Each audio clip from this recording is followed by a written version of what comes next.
Hello everyone. In this section, we are going to start with our practical sessions. Whatever we have discussed theoretically, we are going to implement it practically. So we will be starting with making a Spring Boot project. This is my STS opened. How do we make a Spring Boot project? Go to New, Others, and search for Spring Starter project. So basically, this Spring Starter project is a Spring Boot project. Click on Next. And after that you have to do the naming. So the name of the project is JWT token management, and this will be same as the artifact ID. Then we are using the Java version as 8. Its type is Maven, the packaging will be jar, and the language will be Java. So the group ID is com technotab, and version is 0.0.1 snapshot, and the description whatever you want you can give.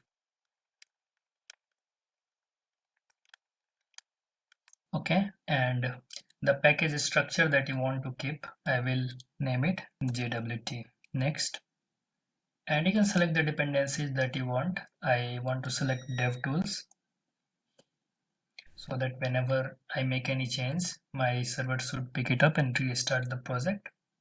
Then I am going to expose a endpoint.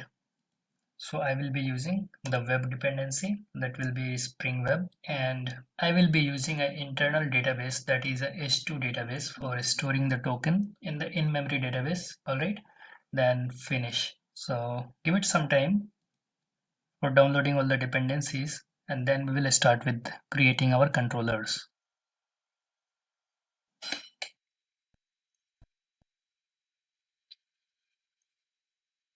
So finally it took some time and it downloaded all the dependencies, and here is my project. So let's have a look at the project, what all things we have got as a part of this project.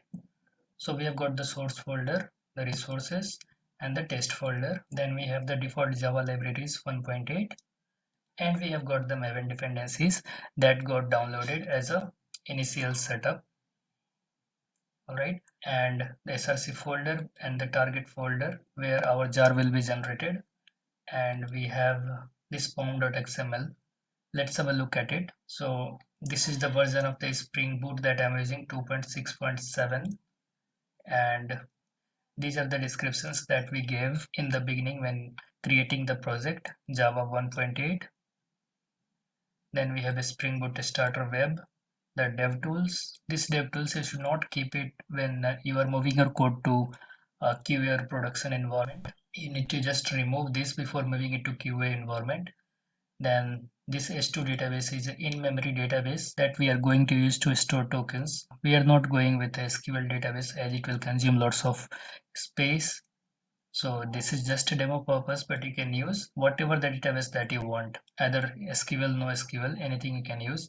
And this is the starter test that will be basically used for writing the unit test cases. Alright, and these are the default plugins that got generated as a part of this project. Alright, now let's have a look at this source folder, what we have in it. We will be having only a JWT token management application. This is the default class that gets created. It will be having a Spring Boot application annotation. Basically, this will be used for launching up our application. So if we run our project now, it should not give any error and it should run successfully. So run as Spring Boot application. We have not done any code changes till now, and if our application starts off without any error, we will be ready to go with our implementation. So we can see here that the Tomcat started at port 8080, started JWT application. Okay, so we haven't got any error, so we are good to go with our practical implementation. So the first thing that we discussed is we are going to expose an API that will be generating a JWT token. Alright, so how do we expose an API in the Spring Boot? We have to make a controller class, and we can make the controller class. Go ahead and make a controller class in the controller package.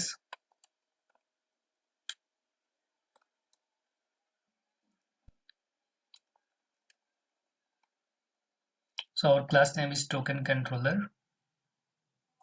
So we are going to expose a REST endpoint So we will be annotating this class with REST controller. So basically this REST controller we are giving because we want to display our response in the form of a JSON object, and we don't want to render that onto some front-end view, so we will be giving it a REST controller. If we want to render it on some kind of a view or a front end, then you need to give it as a controller.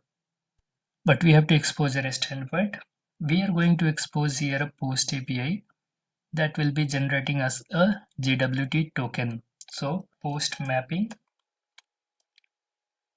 and we have to give the name of the API. It's the generate JWT token. Fine. And after that we can write the method where you want to do some actions. So the method name is,